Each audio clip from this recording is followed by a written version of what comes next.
अस्सलामुअलैकुम बिस्मिल्लाहिर्रहमानिर्रहीम। आज हम लोग केमिस्ट्री के चैप्टर केमिकल इक्विलिब्रियम को स्टार्ट करेंगे। स्टूडेंट, ये चैप्टर एग्ज़ाम के लिहाज से बहुत बड़ा इम्पोर्टेंट है, क्योंकि केमिस्ट्री में 2-3 चैप्टर है जिससे अक्सर बोर्ड एग्ज़ाम में लॉन्ग क्वेश्चन आ जाते हैं, क्योंकि सबसे ज़्यादा मुश्किल स्टूडेंट को सेक्शन सी लॉन्ग क्वेश्चन में होती है। तो ये फर्स्ट 6 चैप्टर जो है ना, उसमें गैसेस से अक्सर लॉन्ग क्वेश्चन आ जाता है, और ये लास्ट मतलब के इक्विलिब्रियम और इलेक्ट्रोकेमिस्ट्री तक जितने चैप्टर है, तो इसमें जो लॉन्ग क्वेश्चन आ जाता है वो केमिकल इक्विलिब्रियम से आ जाता है। तो केमिकल इक्विलिब्रियम को स्टार्ट कर देते हैं कि केमिकल इक्विलिब्रियम होता क्या है। लेकिन सबसे पहले सबसे पहले इक्विलिब्रियम के बारे में सुनो। इक्विलिब्रियम क्या होता है? इक्विलिब्रियम के लिए ज़रूरी है कि equilibrium always occur in close container. और दूसरी बात ये, इक्विलिब्रियम रिवर्सिबल और इरिवर्सिबल मतलब कि सिर्फ रिवर्सिबल रिएक्शन में अकर होता है। ये हम लोग आगे डिस्कस करेंगे कि रिवर्सिबल रिएक्शन क्या होते हैं और इरिवर्सिबल, ये सब स्टार्ट में बता रहा हूँ। तो सिर्फ रिवर्सिबल रिएक्शन जो है ना, उसमें इक्विलिब्रियम अकर होता है। और दूसरी बात यह है कि इक्विलिब्रियम के कुछ डेली लाइफ में बहुत ज़्यादा एग्जाम्पल है। अगर आप सोच करें ना, ये जो पेप्सी का बोतल वगैरह जो मिलते हैं ना, उसमें एम्प्टी स्पेसेस छोड़ देते हैं ऊपर, तो वो किस लिए? वो वाटर और कार्बन डाइऑक्साइड के दरमियान फिजिकल इक्विलिब्रियम के लिए छोड़ देते हैं। और हमारी बॉडी में मतलब होम्योस्टेसिस जो होता है ना, वो भी फिजिकल इक्विलिब्रियम का एग्जांपल है। मतलब कि maintaining the internal temperature with the external, तो इसको हम लोग होम्योस्टेसिस कहते हैं। ये फिजिकल इक्विलिब्रियम है। इस तरह बहुत ज़्यादा एग्जांपल है। एक दूसरा एग्जांपल फिजिकल इक्विलिब्रियम का है, जब हम लोग वाटर को बॉईल करते तो H2O और वेपर्स के दरमियान ये इवापोरेशन और कंडेंसेशन जो होता है ना, तो ये भी फिजिकल इक्विलिब्रियम में आता है। इसी तरह से बहुत ज़्यादा एग्जांपल है हमारे डेली लाइफ में। ये डॉग जो होते हैं ना, वो टंग को बाहर करते हैं अपने टेम्परेचर को मेंटेन करने के लिए, तो ये भी फिजिकल इक्विलिब्रियम है। तो अब डिस्कस करते हैं कि केमिकल इक्विलिब्रियम होता क्या है। तो ये केमिकल इक्विलिब्रियम जो है ना, डेट इक्विलिब्रियम केमिकल इक्विलिब्रियम और केमिकल डायनेमिक इक्विलिब्रियम और इक्विलिब्रियम स्टेट, ये सारे एक चीज़ है, सिर्फ नाम डिफरेंट है। तो केमिकल इक्विलिब्रियम या डायनामिक इक्विलिब्रियम, तो वो इक्विलिब्रियम जिसमें in which the rate of forward reaction become equal to the rate of reverse reaction. ऐसा इक्विलिब्रियम जिसमें rate of forward reaction rate of reverse reaction के बराबर हो जाए। क्या मतलब? मतलब कि अगर आप एक एग्जांपल लो कि हाइड्रोजन आयोडीन के साथ रिएक्ट करता है, इस साइन के बारे में हम लोग इस डिफरेंसेस में डिस्कस करेंगे, और बना देता है हाइड्रोजन आयोडाइड। तो इस जैसे इक्विलिब्रियम मतलब कि इस जैसे रिएक्शन में ऐसा होता है कि ये rate of forward reaction rate of reverse reaction के बराबर होता है। तो फिर केमिकल इक्विलिब्रियम, इसके दो टाइप्स है, एक होमोजीनियस इक्विलिब्रियम और हेट्रोजीनियस इक्विलिब्रियम। मतलब कि होमोजीनियस इक्विलिब्रियम होता है this type of equilibrium in which reactant and product have the same physical state. तो क्या डिफिनीशन बन सकता है? डेट शॉर्टकट में लिख रहा हूँ, और तो आप माशाल्लाह लिख सकते हैं, खुद नोट्स बना सकते हैं। तो dose equilibrium in which reactants and products exist, मतलब के रहते हैं इन सेम स्टेट। मतलब अभी मैं आपको एक एग्जांपल देता हूँ, क्लियर हो जाएगा। एग्जांपल, एक रिएक्शन कंसिडर करो कि ये हाइड्रोजन है, क्लोरीन के साथ रिएक्ट करता है, HCl बनाता है। ये हाइड्रोजन जो है ना, ये गैस फॉर्म में होता है। क्लोरीन भी आपको पता है कि गैस फॉर्म में होता है, और HCl बन जाता है, और ये भी गैस। तो गैस गैस गैस, तो that equilibrium in which reactant and product exist in the same state, तो वो होमोजीनियस है। नाम से भी जो होमो मीन सेम, मतलब के सेम स्टेट। इसी तरह के हेट्रोजीनियस, तो हेट्रोजीनियस, हेट्रो मीन डिफरेंट, तो डेट टाइप ऑफ इक्विलिब्रियम इसी तरह होगा, लेकिन सिर्फ थोड़ा सा डिफरेंट है। डेट इक्विलिब्रियम और डेट टाइप ऑफ इक्विलिब्रियम एक ही चीज़ है, इन विच reactants and products, लेकिन दो स्टूडेंट्स से एक बात यह है कि रिएक्टेंट और प्रोडक्ट, रिएक्टेंट्स मीन कि जो चीज़ें एक रिएक्शन में रिएक्ट करते हैं और जो चीज़ हमें हासिल होता है, मतलब जिसको हम यील्ड पे कहते हैं, चैप्टर 1 में आप लोगों ने पढ़ा होगा, तो उसे प्रोडक्ट कहते हैं। जो चीज़ फॉर्म होता है उसे प्रोडक्ट कहते हैं, और जो चीज़ रिएक्ट करता है उसे रिएक्टेंट्स कहते हैं। तो हेट्रोजीनियस इक्विलिब्रियम क्या है? That equilibrium in which reactant and product इधर exist in the same state है, तो इधर हो जाएगा बिकॉज हेट्रो मीन डिफरेंट, तो एग्जिस्ट इन डिफरेंट स्टेट।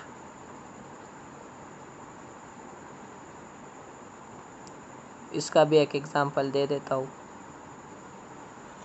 इसका आसान एग्जांपल है कि H2O वाटर कार्बन डाइऑक्साइड के साथ जब रिएक्ट करता है तो कार्बोनिक एसिड, जिसका फार्मूला है H2CO3, हाँ इसी तरह का फार्मूला है H2CO3, तो ये इस तरह होता है ना। ये वाटर जो होता है ये तो लिक्विड में होता है, और CO2 तो गैस है जो हम लोग रिलीज़ करते हैं, ऑक्सीजन लेते हैं, इसको रिलीज़ करते हैं, ये फिर फोटोसिंथेसिस में जो यूज़ होता है। ये हमारी बात नहीं है, लेकिन ये एक्स्ट्रा नॉलेज दे रहा हूँ। और कार्बोनिक एसिड बन जाता है, तो ये लिक्विड में होता है। तो ये लिक्विड है, ये गैस है, ये लिक्विड, ये तो डिफरेंट स्टेट हो गए, तो इसीलिए हम लोग इसको हेट्रोजीनियस इक्विलिब्रियम कहेंगे। अब दूसरी बात ये है कि इसके ग्राफिकल रिप्रेजेंटेशन भी है। ग्राफिकल रिप्रेजेंटेशन किस तरह है?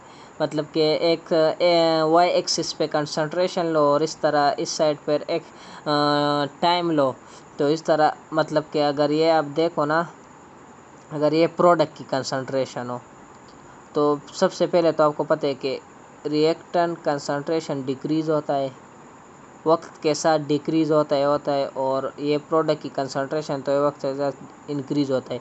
एक वक्त ऐसा आ जाता है जब rate of forward reaction become equal to the rate of reverse reaction, जिसको हम लोग फिर केमिकल इक्विलिब्रियम या डायनामिक इक्विलिब्रियम, इक्विलिब्रियम स्टेट्स कहते हैं।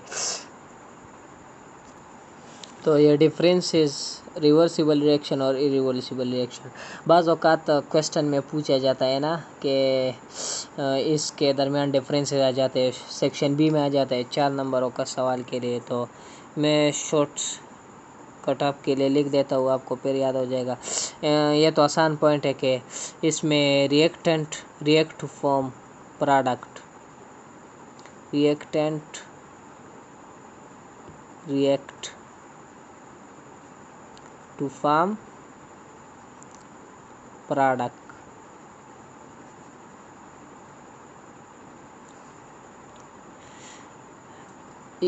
इसमें किस reactant react to form product, मतलब कि रिवर्सिबल रिएक्शन को हम फॉरवर्ड रिएक्शन भी कहते हैं।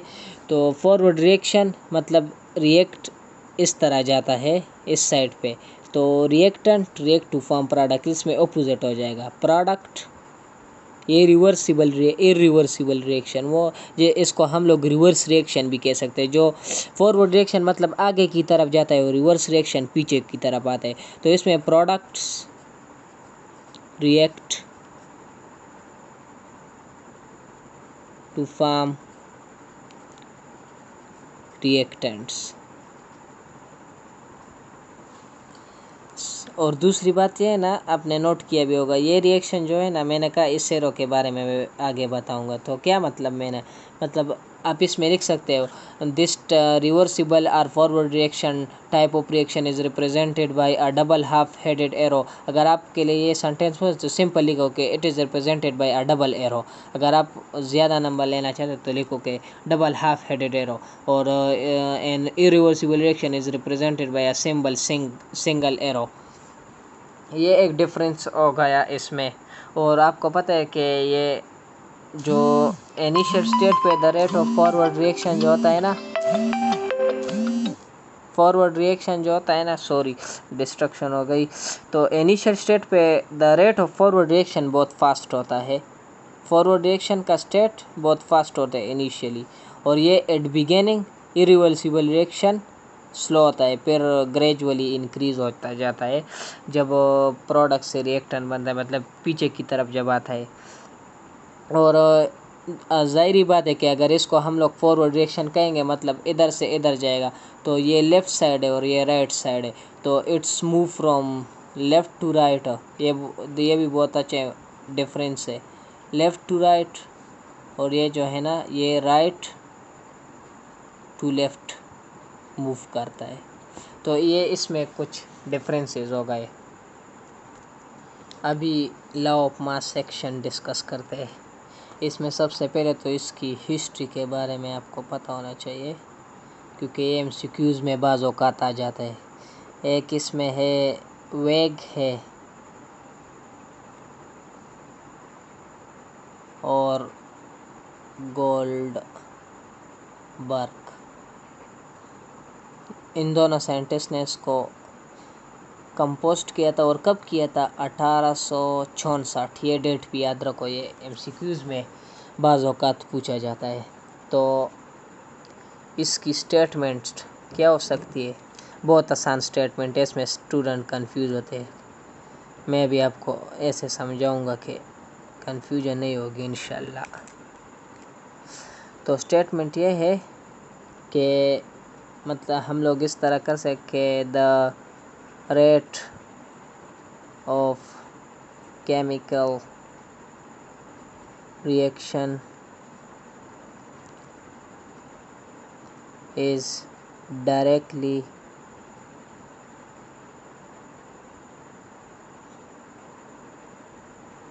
थोड़ा सा गलत हो गया लेकिन ठीक है, डायरेक्टली है, proportional to the active mass. ये बहुत कंफ्यूजिंग टर्म है, सबको कंफ्यूज करता है। Act to the active mass of molar concentration of reactants are reacting substances, अभी कह सकते हैं are reacting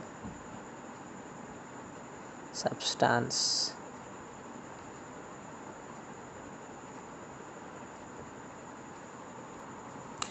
तो डिफिनेशन लिख लिया लॉ ऑफ मास सेक्शन का, मतलब उसमें हमने क्या लिखा कि the rate of chemical reaction is directly proportional to the active mass of the molar concentration of reactant और रिएक्टेंट सब्सटेंसेस। इसमें कुछ टर्म्स है जिसकी वजह से स्टूडेंट्स को ये लॉ बहुत मुश्किल लगता है, तो मैं उसको क्लियर करने की कोशिश करूँगा। इसमें एक लफ्ज़ यूज़ हुआ है कि रेट का मतलब स्पीड है। आप ऐसे कंसिडर करो कि rate of reaction mean speed of reaction. Speed क्या होता है? मतलब हम जिसको हम उर्दू में कहते हैं कि रफ्तार, तो द रफ्तार ऑफ रिएक्शन। और दूसरी बात, बहुत कंफ्यूजिंग टर्म इसमें जो है ना, वो है कंसंट्रेशन। क्या? कंसंट्रेशन क्या है? कंसंट्रेशन बस आप इस तरह समझो ना, concentration is number of moles divided by volume। Concentration को हम लोग अपने अल्फाज में आप इस तरह भी समझ सकते हैं। आप इस तरह समझो कि बस जितनी क्वांटिटी है या जितना मकदार है। और इसमें सबसे ज़्यादा इम्पोर्टेंट और कंफ्यूजिंग टर्म जो है एक्टिव मास। एक्टिव मास तो हमारे उसमें लिखा है ना, हमारे बुक में जो डिस्कस हुए थे, active mass is the concentration in mole per dm cube for a dilute solution. तो सबसे पहले अभी एक और टर्म आ गया, डाइल्यूट सोल्यूशन। ये आगे हम चैप्टर 10 में पढ़ेंगे, लेकिन थोड़ा सा सुन ले। डाइल्यूट सोल्यूशन और कंसंट्रेटेड सोल्यूशन।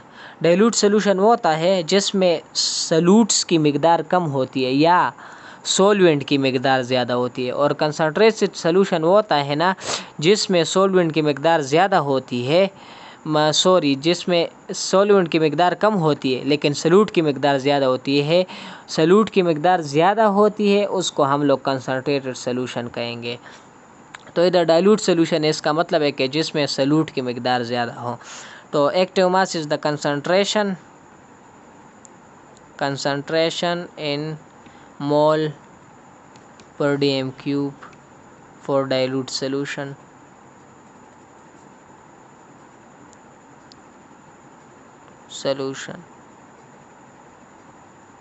ये तो हमारे बुक में लिखा है, लेकिन मैं अपने साइड से मेरे ख्याल में इसका मतलब कुछ यूँ हो सकता है ना कि एक्टिव मास का मतलब कि आपको 10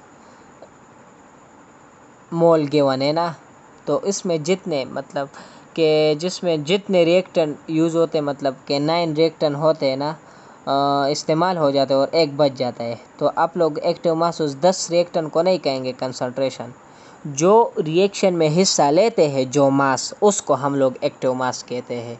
ये नाम से भी जाहिर है active mass. Active mass is that mass which take place in a chemical reaction. तो स्टार्ट में अगर derivation of law of mass action से पहले कुछ अहम बातें और इसकी लिमिटेशन ये है कि सबसे पहले तो इसके बारे में एमसीक्यूज़ में पूछा जाता है ना कि law of mass is dash, तो आपको पता होना चाहिए लॉ ऑफ मास एक्शन जो है इज़ थ्योरेटिकल। ये थ्योरेटिकल है, इसको लैब में नहीं कहा, बस ये कहा कि ऐसे एस्टिमेटेड है कि rate of reaction is directly proportional to the reactant substances of molar concentration active masses. ये इस पे कोई एक्सपेरिमेंट वगैरह नहीं किया, बस ये थ्योरेटिकल है। इसकी लिमिटेशन की वजह से एक दूसरा ला भी है जो हम आगे पढ़ेंगे भी, लेकिन ऐसा सुन लें, रेट ला डायरेक्ट बात करते हैं कि वो भी इस तरह बात करते हैं, लेकिन वो थोड़ा सा एडिशन करता है। वो कहता है कि the rate of reaction, rate law ये एक्स्ट्रा समझाने के लिए, रेट ला ये कहता है कि रेट और speed of reaction is proportional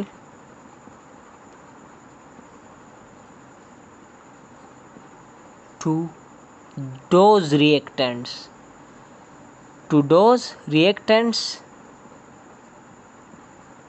which takes part in a chemical reaction। तो रेट ला ये कहते हैं कि रेट या speed of reaction is directly proportional to those reactants, मतलब उस रिएक्टेंट के डायरेक्टली प्रोपोर्शनल है जो सिर्फ केमिकल रिएक्शन में पार्ट लेते हैं, हिस्सा लेते हैं। लेकिन लॉ ऑफ मास एक्शन तो बस ये बात नहीं करता, वो बस कहते हैं कि rate of reaction is directly proportional to the active mass concentration of the reacting substances. तो ये हुआ रेट ला और लॉ ऑफ मास एक्शन। इसके बारे में कोई आपसे पूछे तो आप इस तरह, अभी हम लोग अपने टॉपिक की तरफ आते हैं, लॉ ऑफ मास एक्शन की डेरिवेशन। वीडियो भी बहुत बड़ी हो गई, लेकिन एक्सप्लेनेशन के साथ इस तरह होता है। तो इसकी डेरिवेशन इजी है, बहुत इजी है, सिर्फ गौर करें। इसकी डेरिवेशन कुछ यूज़, ये क्या कहते हैं, ये कहते हैं रेट, फिर 2 रेट है, रेट ऑफ फॉरवर्ड रिएक्शन और रिवर्स। हम लोग पहले लिखते हैं rate of forward reaction. Forward reaction के लिए directly proportional to the concentration. ये बात याद रखो कि ये एक्टिव मास जो है ना कंसंट्रेशन, ये in terms of this brackets, ये ब्रैकेट जो है ना इससे रिप्रेजेंट होते हैं, इसका मतलब कंसंट्रेशन। तो रिएक्टेंट्स क्या होते हैं फॉरवर्ड रिएक्शन के लिए, इसके लिए ए और बी। इधर हमने एक रिएक्शन कंसिडर करना है कि let suppose A react with B to form C+D। तो अगर इसमें आप देखें तो रेट ऑफ रिएक्शन फिर लॉ ऑफ मास एक्शन के मुताबिक rate of forward reaction a concentration of A और कंसंट्रेशन ऑफ बी के बराबर होगा। अगर आप ये प्रोपोर्शनलिटी हटाएंगे तो आपको पता है कि कांस्टेंट लगेगा और इधर कांस्टेंट के एफ है, constant for the forward reaction, तो ये के एफ है। इसी तरह लिख लेंगे, इसको आप इक्वेशन 1 का नाम दें। इसी तरह rate of reverse reaction directly proportional reverse reaction इस तरह होता है, तो इसके लिए रिएक्टेंट्स ये बनते हैं। तो concentration of C, concentration of D directly, अभी तो आपको पता है, और ये K R, this is the rate constant for the reverse reaction. इसको आप इक्वेशन 2 का नाम दे सकते हैं। तो कंबाइन और लीव इट, हमने क्या बताया कि में पीछे हमने डिस्कस किया कि डायनामिक इक्विलिब्रियम में rate of forward reaction become equal to the rate of reverse reaction. तो वो अप्लाई करो कि K F is the rate of forward reaction which is equal to the rate of reverse reaction. तो K F की जगह put करो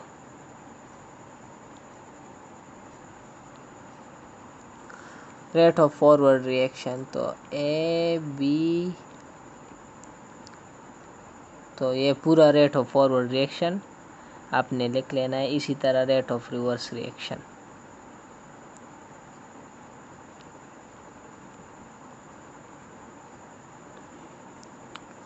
अब इसमें करना क्या है, divide both side by concentration of A और बी। इधर हम लोग डायरेक्ट कर देते, इधर से ये कैंसिल हो जाएगा और ये इधर आ जाएगा ए बी, और फिर इससे डिवाइड करो तो ये इधर से कैंसिल हो जाएगा और ये इधर आ जाएगा।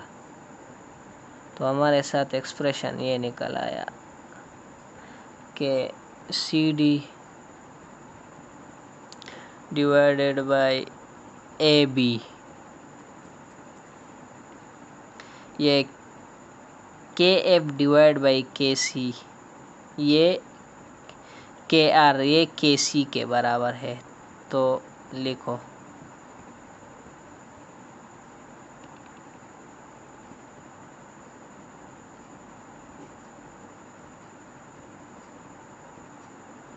तो ये बहुत इम्पोर्टेंट टर्म निकला है के सी।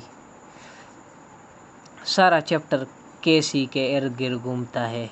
तो के सी क्या है, सबसे पहले डिफिनेशन तो जाहिर है कि के सी कोई चीज़ डिवाइड में होते तो हम लिखते K C is the ratio of the concentration, K C is the ratio of the forward reaction constant for the forward reaction divided by आर रेशो लिखा है तो बस to the concentration of the reverse reaction.